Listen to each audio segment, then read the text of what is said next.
pumapasok na sa loob ng bahay. Kaya naman pinalabas na ni Kuya ang dalawang housemates na napili niya. Karina at Seth, lumabas kayo ng garden.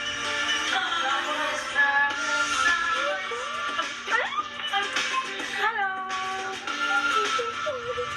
Bakit ako maingay? Hello! Ikaw? Loisa? Hindi ako si Loisa. Hindi ako si Loisa. Grabe kayo, hindi niyo kilala. Joke lang. Joke lang ako si Loisa ako. Taga Cavite. Taga Cavite ka? Ikaw na ito Cavite. Oo, taga Cavite ako. Tara ako. Ilan taon ka na? 16 po. Ikaw? 15 na rin po. Talaga, ako nung nag-PBB ako dati, 15 lang ako.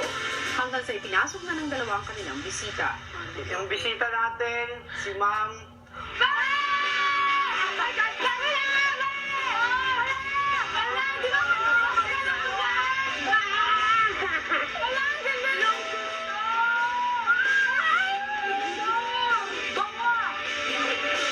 Papantaan niyo ako ng task niyo. Anong gagawin natin? Ay, upo! Bisita. Wala, na-miss ko dito! Wala na, nilabas ko lang yung nararamdaman. Grabe! Na-miss ko dito. Maya-maya pa nagsimula na si Loisa sa pagbibigay diskarte sa housemates para makabenta. Hindi, gawin nyo. Ang mamahal kasi ng t-shirt nyo, dapat gawin yung pag 500. Di ba mas mababawi yung yung 400,000. Yun na lang gawin nyo kasi syempre, hindi naman lahat may pera. Kaya babaan natin. Tapos, hindi ba kayo nakaisip gumawa ng jingle? Nakita ko kasi paano kayo na tinatamad kayo magbenta sa akin eh. Dapat, pag nagbebenta kayo, bigay na bigay. At na lang iisipin nyo habang nandito kayo sa loob ng bahay ni Kuya.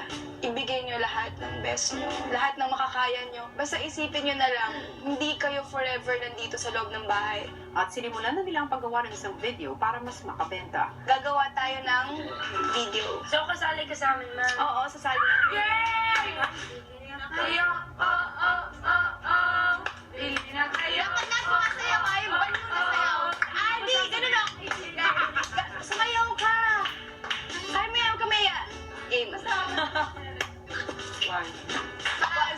7, 8, bili na kayo. Bili na kayo.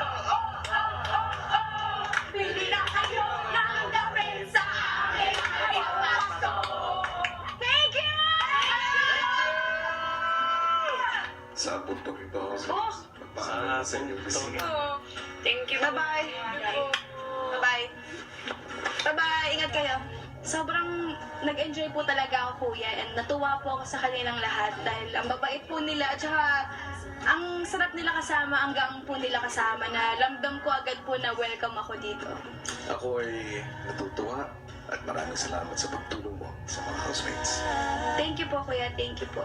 Abangan bukas, isang matinding desisyon muli ang ibibigay. Kung bibigyan kita ng pagkakataon na ibalik yung flag doon sa lalagyan, pangangahulugan, ibabalik mo yung suporta mo sa team bahay. Para sa inyong ikatlong December Sus Challenge, meron pa kayong isang makakasama. At mayroon muling magbabalik bahay. Maganda ako, di ba? Kasi, Maganda. Ang ganda talaga ng confession room ko.